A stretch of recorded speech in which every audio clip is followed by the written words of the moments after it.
Muito bom dia, irmãos. Bom dia a você que nos assiste. Mais uma manhã aqui na nossa EBD Online. Para quem não me conhece, eu sou Wesley. Sou mais conhecido como filho da Mara e do Adilson. E não só isso, mas também como neto do seu Adilson. Mas enfim, eu sou Wesley. Não sou só filho deles, também tenho nome, viu? Sou eu, Wesley. Mas é uma alegria estar aqui, poder estar compartilhando um pouquinho da palavra de Deus, um pouquinho do que Deus tem me ensinado através da palavra dele. Agradeço também a liderança, o pastor Everson e o Dani, pela confiança aí e pela oportunidade de estar aqui compartilhando um pouquinho com vocês. Então, para a gente começar, eu queria orar para que Deus conduza todo esse nosso momento de estudo, esse nosso momento de meditação e de aula aqui, né? Vou orar então. Deus, muito obrigado, Senhor, pela sua graça maravilhosa que nos constrange e nos alcança, e que nos alcançou. Obrigado, Pai, porque o Senhor é bom e as suas misericórdias se renovam a cada manhã. Eu peço, Deus, para que o Senhor nos conduza nesse momento agora, rompendo a nossa surdez, abrindo os nossos olhos e nosso coração para a sua palavra, para o que o Senhor tem a nos ensinar acerca dos dons de serviço. Tem misericórdia de mim, Senhor, que sou pecador e que preciso da sua graça. Me fortaleça e me guie nesse momento aqui também, Senhor. Em nome de Jesus, eu oro e agradeço. Amém. Então, todos os domingos de manhã a gente está numa jornada estudando um pouquinho mais sobre a pessoa do Espírito Santo. A gente começou já faz alguns meses e a gente já viu muita coisa. A gente já viu sobre a sua essência, sobre os seus ministérios, como ele age, como era o Espírito Santo no Antigo Testamento, desde a criação até o nascimento de Jesus, depois do nascimento de Jesus até o Pentecostes, e qual que é o impacto que ele deve ter na vida do crente. E agora, de alguns domingos para cá, nós temos visto como o Espírito de Deus que habita em nós, ele graciosamente distribuiu dons ao seu povo, aos seus filhos. Deus concedeu à sua igreja dons, para que ela seja edificada, que ela cresça e que ela cumpra a vontade de Deus na terra, onde ela está inserida, aqui no mundo. E o assunto dos dons, ele é de extrema importância para todo cristão. Ele é muito importante, porque assim como uma igreja que não tem o precioso Evangelho de Cristo como centro não vai para frente, uma igreja que não tem a consciência dos seus dons e para que eles servem, e se ela não edifica a si própria e nem aonde ela está inserida, ela também não vai para frente. Então a gente está gastando um tempinho vendo esse assunto sobre os dons que o nosso Senhor nos dá. E a gente já viu nas aulas passadas que cada cristão ele recebe da parte de Deus, ele foi capacitado por Deus com alguma habilidade espiritual, um dom espiritual para servi-lo e servir aos irmãos.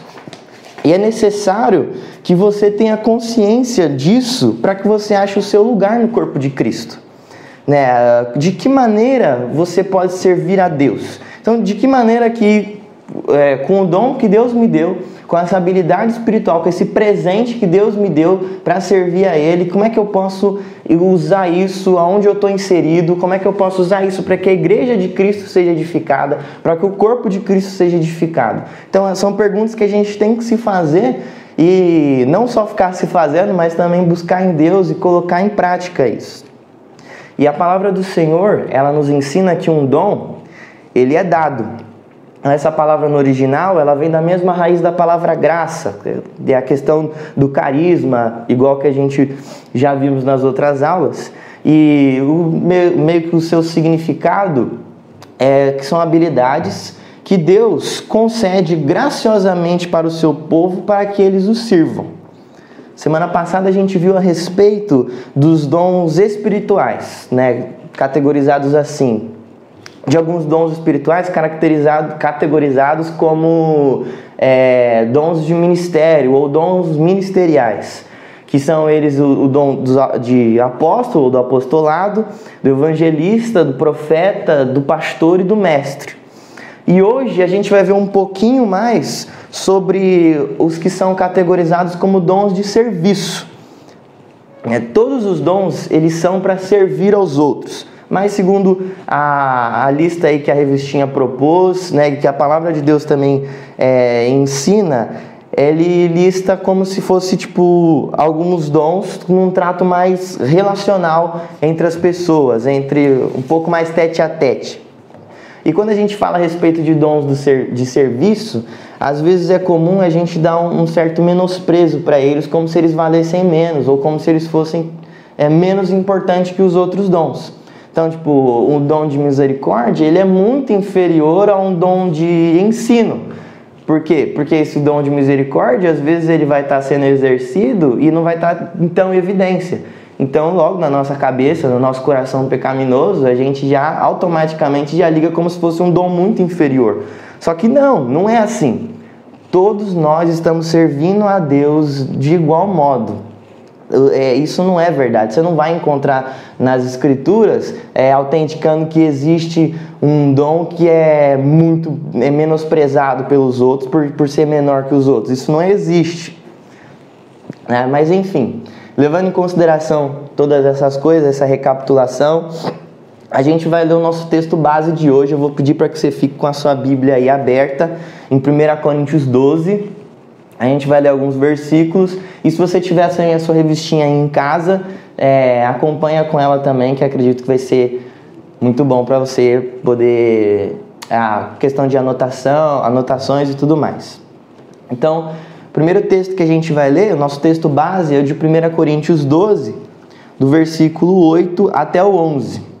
Eu vou ler aqui.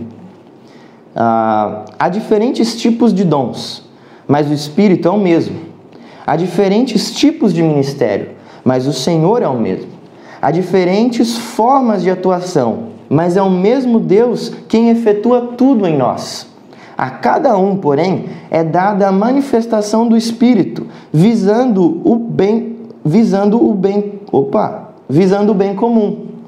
Pelo Espírito, a um é dada a palavra de sabedoria, a outro, pelo mesmo Espírito, a palavra de conhecimento, a outro, fé, pelo mesmo Espírito, a outro, dons de curar, pelo único Espírito, a outro, poder para operar milagres, a outro, profecia, a outro, discernimento de espíritos, a outro, variedade de línguas, e ainda a outro, interpretação de línguas.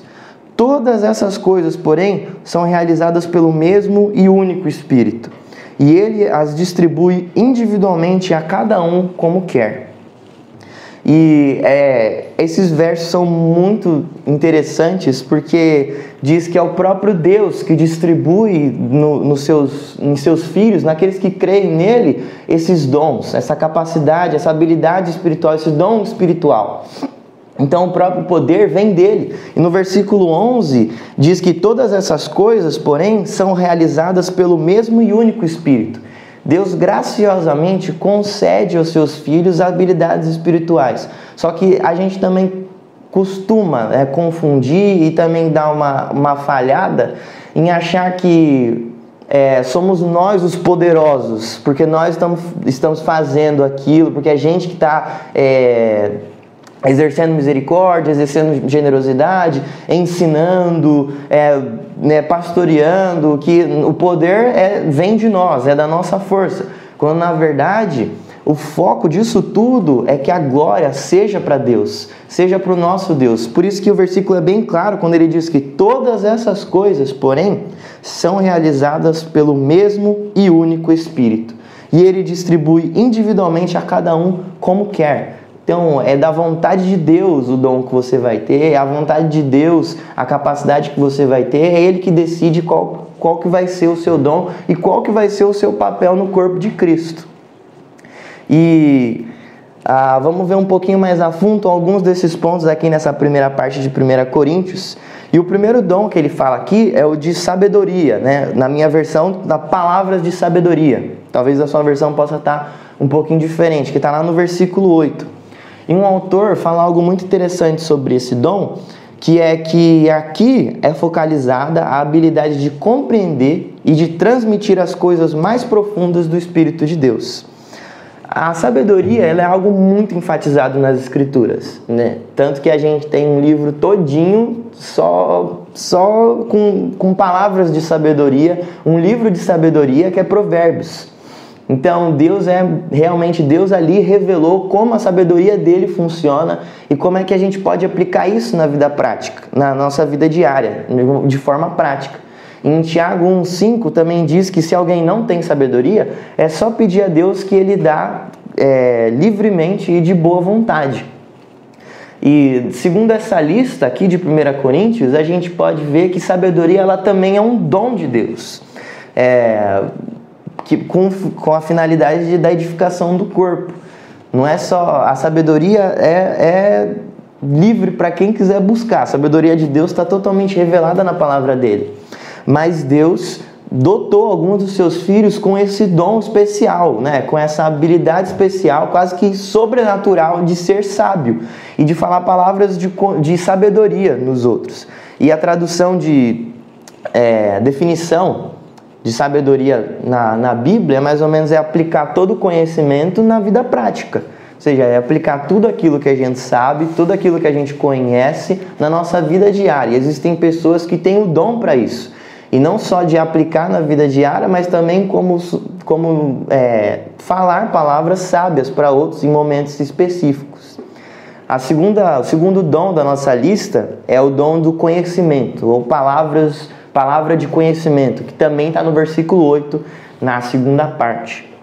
E aqui envolve a compreensão e a transmissão do conhecimento da palavra de Deus. Esse é um dom que parece ser muito comum, encontrado em mestres, em pastores, pessoas que ensinam e tudo mais, mas assim como a sabedoria, o conhecimento também está ao alcance de todos. Então a palavra de Deus é o ápice da sua sabedoria, da revelação dele, e é lá onde a gente encontra todo o conhecimento para aplicarmos na vida prática. Mas existem também pessoas que Deus deu esse presente, esse dom do conhecimento, de transmitir o conhecimento dele para os outros. O terceiro o terceiro dom da nossa listinha aqui de 1 Coríntios, está lá no versículo 9, que é o dom da fé. E como a gente sabe, a fé salvadora, ela é um dom de Deus. A fé é dada por Deus. A gente pode até desenvolver crenças em algumas coisas, acreditar no que é real, mas a verdadeira fé que salva é dada por Deus. Sem ela a gente não é filho de Deus, sem ela a gente não consegue ser da família de Deus. É Deus que concede a fé aos seus filhos, aos que creem nele. Isso está lá em Efésios 2,8, que diz: porque pela graça sois salvos mediante a fé, e isso não vem de vós, é dom de Deus. E na questão da fé como um dom, também parece ser uma confiança plena na autoridade, na existência e no poder de Deus. O que parece ser esse tipo de fé que o nosso Senhor Jesus diz para os seus discípulos, quando diz que se eles tivessem uma fé maior do que um grão de mostarda, eles podiam mover montanhas. E acho que pode ser também a mesma fé que curou o servo do centurião, onde ele chega para Jesus e fala: mestre, eu não sou digno de o Senhor me receber de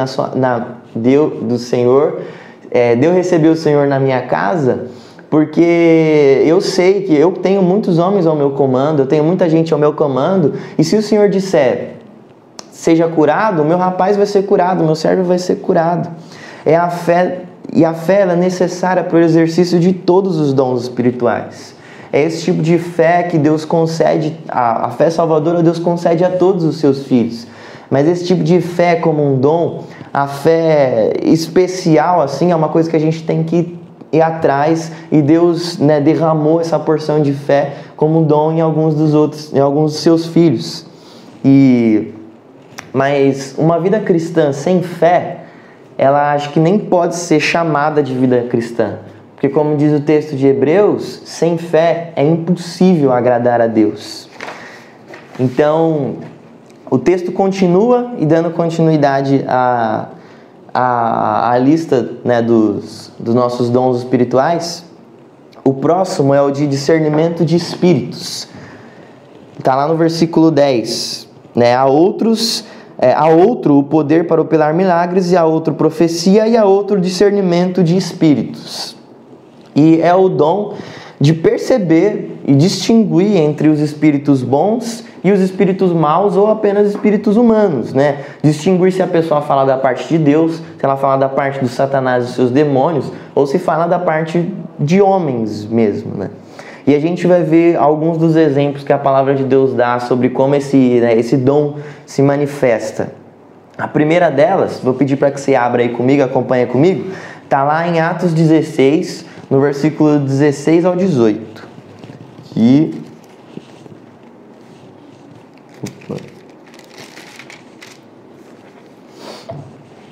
eu vou ler aqui. Certo dia, indo nós para o lugar de oração, encontramos uma escrava que tinha um espírito pelo qual predizia o futuro. Ela ganhava muito dinheiro para os seus senhores com adivinhações. Essa moça seguia a Paulo e a nós, gritando: estes homens são servos do Deus Altíssimo e lhes anunciam o caminho da salvação. Ela continuou fazendo isso por muitos dias. Finalmente, Paulo ficou indignado, voltou-se e disse ao Espírito: em nome de Jesus Cristo, eu lhe ordeno que saia dela. No mesmo instante, o Espírito a deixou. E aqui Paulo aparentemente era dotado desse dom de discernimento de espíritos. Ele identifica que a moça que estava seguindo eles, anunciando que eles eram servos do Deus Altíssimo e que pregavam o caminho de salvação, ela estava endemoniada. Tinha um espírito maligno possuindo o corpo dela. Então isso é uma coisa muito interessante que às vezes a gente pode achar que a pessoa está falando da parte de Deus, quando na verdade ela está falando da parte do diabo. E isso é uma coisa que a gente tem que se preocupar bastante, porque se você quando você analisa o versículo, você vê que realmente ela está dizendo verdade, está dizendo que Deus é o Deus Altíssimo e que Paulo e os outros anunciavam caminhos de salvação. Isso é uma verdade. Por isso que a gente tem que ter cuidado e saber discernir de que parte da pessoa que a pessoa está falando. Por isso o dom de discernimento de espíritos. A segunda parte é da identificação dos verdadeiros profetas, ou de falsos profetas, que está lá em 1 Coríntios 14, no versículo 19. Que Paulo está dando algumas orientações sobre como que deve ser o culto a Deus, como deve ser um culto público. E aí no versículo 29, ele diz assim: tratando-se de profetas, falem 2 ou 3, e outros julguem cuidadosamente o que foi dito. Eu chamo sua atenção para essa parte, quando fala que outros julguem cuidadosamente o que foi dito. Há pessoas que se levantam e se dizem profetas, que falam da parte de Deus, quando na verdade não falam, são falsos profetas. Nenhuma profecia deve ser proferida se ela estiver em discordância com as Escrituras, com a palavra de Deus já dita, já revelada. Então, por isso que a gente tem que ter cuidado com isso. E o terceiro item, assim, é a identificação de falsas doutrinas. E a gente pode ver isso lá em 1 João, capítulo 4, dos versículos de 1 a 6, que diz o seguinte: amados, não creiam em qualquer espírito, mas examinem os espíritos para ver se eles procedem de Deus, porque muitos falsos profetas têm saído pelo mundo. Vocês podem reconhecer o Espírito de Deus desse modo: todo espírito que confessa que Jesus Cristo veio em carne procede de Deus, mas todo espírito que não confessa Jesus não procede de Deus. Esse é o espírito do anticristo, acerca do qual vocês ouviram que está vindo, e agora já está no mundo.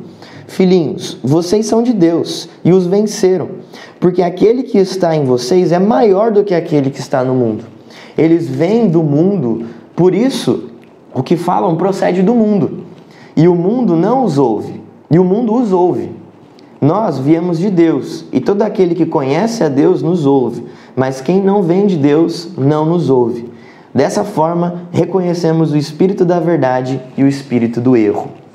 Também que está falando sobre falsas doutrinas, sobre que pessoas que propagam falsas crenças que vão contra o evangelho de Cristo, carregam o espírito do anticristo.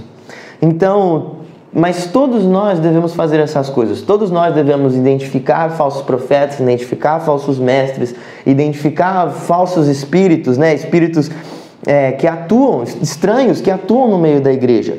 Mas existem pessoas, segundo o texto aqui de 1 Coríntios, que a gente está lendo aqui, existem pessoas que Deus realmente derramou um dom especial de fazer isso, de ter uma sensibilidade maior, de ter uma habilidade mais especial, quase que sobrenatural, para fazer essas coisas.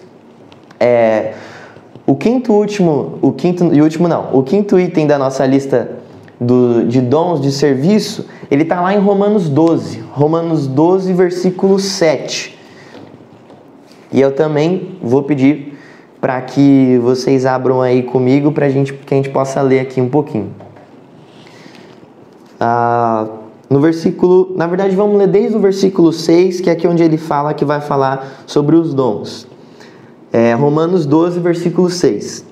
Temos diferentes dons de acordo com a graça que nos foi dada. Se alguém tem o dom de profetizar, use-o na proporção da sua fé.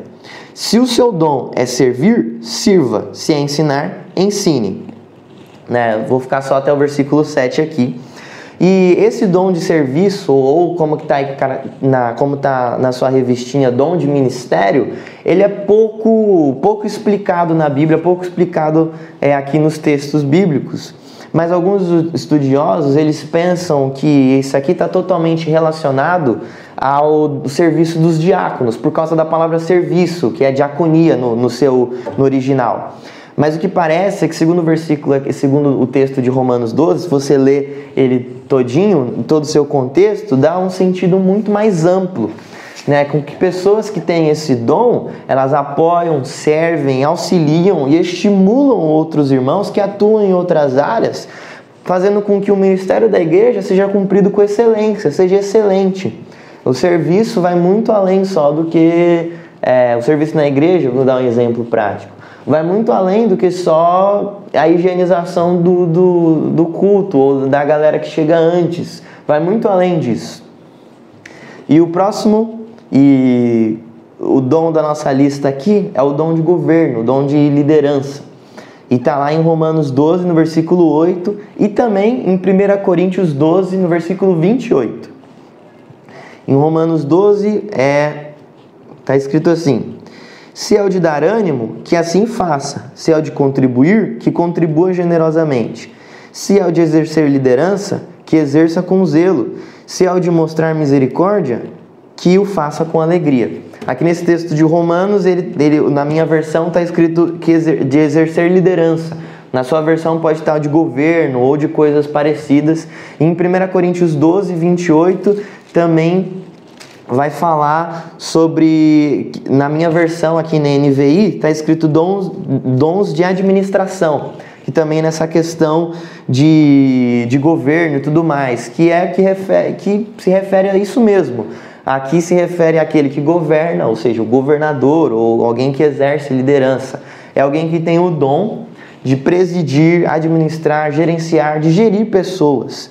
Normalmente a gente pode encontrar esses dons, né, em pessoas que exercem liderança de alguma forma. Não precisa ser necessariamente um líder de ministério para ter um dom de governo, para ter um dom de liderança. Primeiramente vem o dom, que é dado pelo Senhor. Depois vem o ofício. Tanto que tem gente que não tem dom de governo, que não tem dom de liderança e que ocupa cargos de liderança. E pessoas que são líderes natos, que receberam da parte de Deus um dom de liderança, de governo, e que exercem liderança, mas não exercem o ofício de líder, ou o ofício de governador, de chefe, de alguma coisa nesse sentido. Eu tenho certeza que você conhece pessoas assim, ou que você conhece situações assim.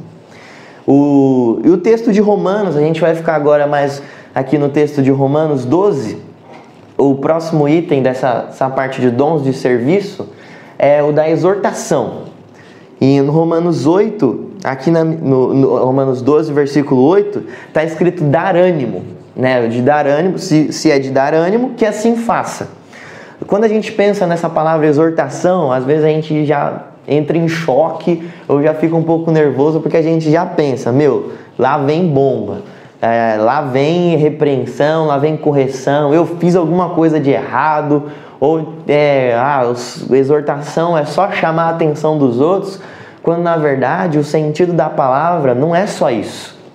É a questão de consolar, é de encorajar, é de dar ânimo. Nesse sentido aqui de Romanos 12, o sentido é esse, de dar ânimo, de encorajar o cansado, é de dar ânimo ao desanimado.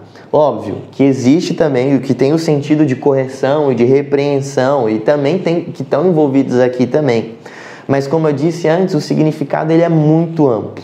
E existem pessoas dotadas de dom assim, de dom de exortação, que edificam a igreja. E pessoas com dons de exortação precisam edificar a igreja. E tem que edificar a igreja. Porque nós somos um corpo, nós precisamos uns dos outros. E acho que é um dos maiores ajuntamentos de pecadores que tem a igreja. E a gente precisa desse cuidado mútuo. Então... E Deus, dotou pessoas com esse dom para exortar, esse dom de dar, para dar ânimo, para consolar, e também de corrigir, de repreender algum comportamento pecaminoso. O 8º dom da nossa lista é o dom da contribuição ou da generosidade.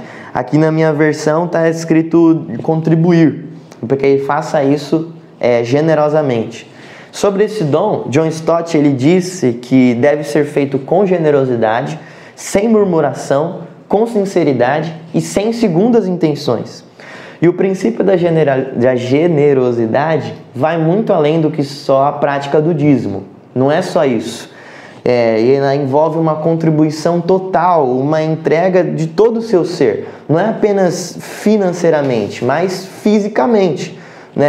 O nosso compromisso maior são com pessoas, porque Jesus ele deu sua vida, ele pagou pelo nosso pecado por pessoas, não foi por paredes. Também não estou dizendo que a gente não deva contribuir na manutenção do templo e tudo mais, mas estou dizendo que o nosso compromisso maior tem que ser com a igreja de Cristo. E não estou falando da igreja instituição, mas a igreja corpo de Cristo.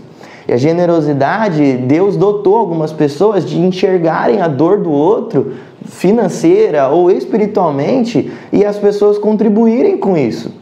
É o dom de contribuição. Paulo, ele ficou extremamente agradecido com as igrejas, e a gente vê isso nas suas cartas, com igrejas que o abençoaram financeiramente no seu ministério, que o encorajaram financeiramente. E não foi a igreja, o templo, a primeira igreja evangélica de Tessalônica que fez isso. Foram os membros da igreja que fizeram isso, membros generosos.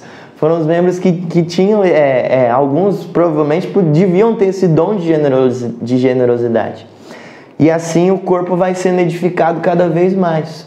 O próximo e o último dom, que a gente caracteriza aqui como dom de serviço, é o dom de socorro, o dom de misericórdia. E aqui isso está tanto em Romanos 12, no versículo 8, que é o de mostrar misericórdia, e também no de 1 Coríntios 12, versículo 28, que está escrito prestar ajuda, que também tem o mesmo sentido. Ele está na lista desses dois versículos, e esse é um dom dado pelo Espírito Santo, que ele capacita o seu filho, ao crente, a sentir a dor do outro como se fosse a dele. E isso o move a ação. Ele não fica só vendo a pessoa e fala, o cara está sofrendo, eu estou sentindo compaixão por ele. Nossa, então, que Deus tenha misericórdia dele. A pessoa só não fica triste pela pessoa ou sente a dor dela como se fosse minha. Não, a dor que ela sente pelo outro o direciona ou o move a dar passos práticos. Então ele vai suprir as necessidades dos outros, ele vai providenciar alívio para o cansaço dele, e algumas vezes vai ser até a solução do problema. Essa parte do dom de misericórdia, o pessoal às vezes não entende muito bem como é que isso funciona, que é só sentir pena dos outros, igual compaixão, que é só sentir pena do sofrimento do outro. Não, as pessoas dotadas do dom de misericórdia, elas sentem a dor do outro como se fosse a dela, mas ela não fica só sentindo a dor. O Espírito de Deus o move a fazer algo em relação a isso. E, enfim, esses são os dons que foram categorizados como dons de serviço. Mas eu quero, para a gente ir concluindo, eu quero voltar um pouquinho no texto de 1 Coríntios 12, onde, no versículo 1, que ele diz o seguinte: Irmãos, quanto aos dons espirituais, não quero que vocês sejam ignorantes.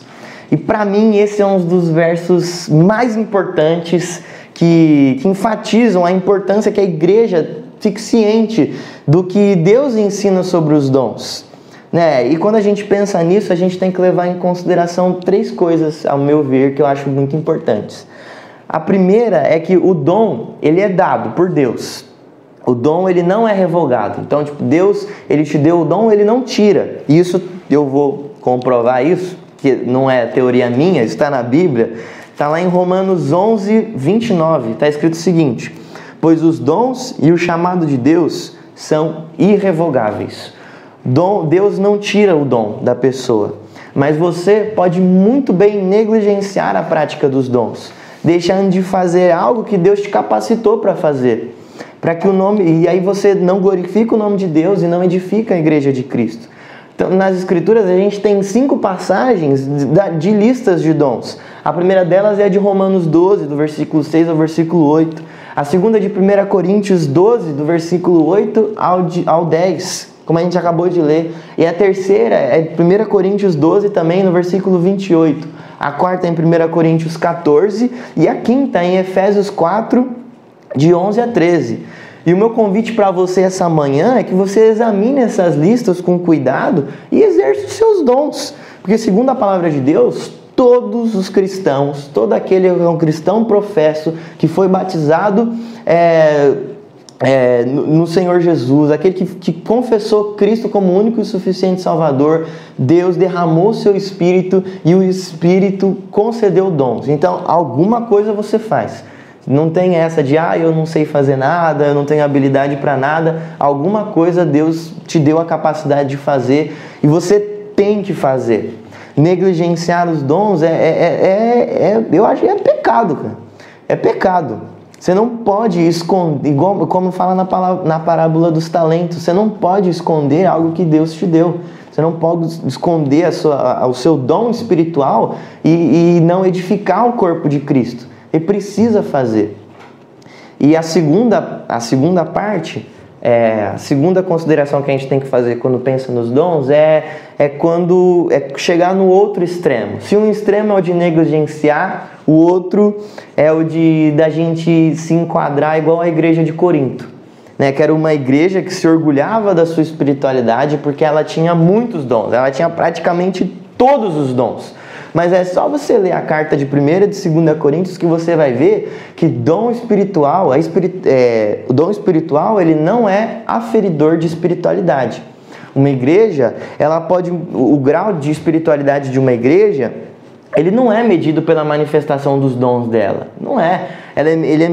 O grau de espiritualidade de uma igreja é medido por conta da sua constante entrega e busca pelo nosso Senhor Jesus Cristo, que é a pedra angular e é o dono dela.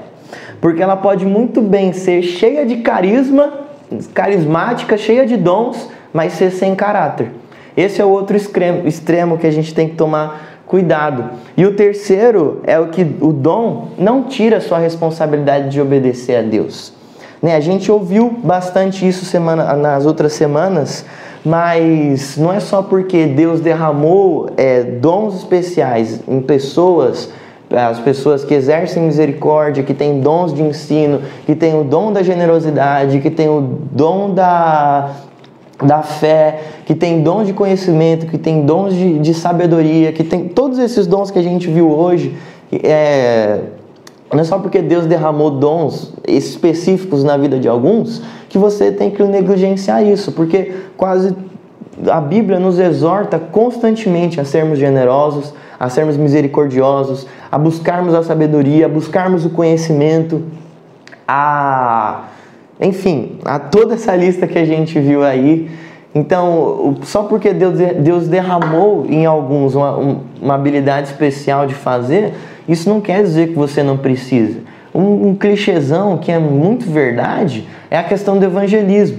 Não é só porque para alguns Deus deu o dom de evangelismo que você não precisa evangelizar. O mandamento da grande comissão é para todo aquele que crê em Cristo. A mesma coisa o de misericórdia. Não é só porque Deus dotou alguns de seus filhos com uma capacidade de misericórdia que você não tem que ser misericordioso. A mesma coisa da generosidade. Não é só porque alguns são sobrenaturalmente desprendidos das suas finanças terrenas e que assim contribuem generosamente na vida de outros irmãos, não quer dizer que você também não deva fazer isso. Porque isso já mostra um outro pecado que você pode estar atolado aí. Mas enfim, o nosso desafio para hoje, né, e na verdade para todo sempre, até Cristo voltar, é que a igreja seja edificada pelo poder do próprio Deus, que é o dono dela. E como é que Ele faz isso? Ele derramou em nós dons espirituais para que a igreja cresça, seja edificada, edifique os que estão ao seu redor e traga cada vez mais glória para Deus, glória para Ele. Então, que Deus tenha misericórdia de nós e que você continue buscando a Ele cada vez mais.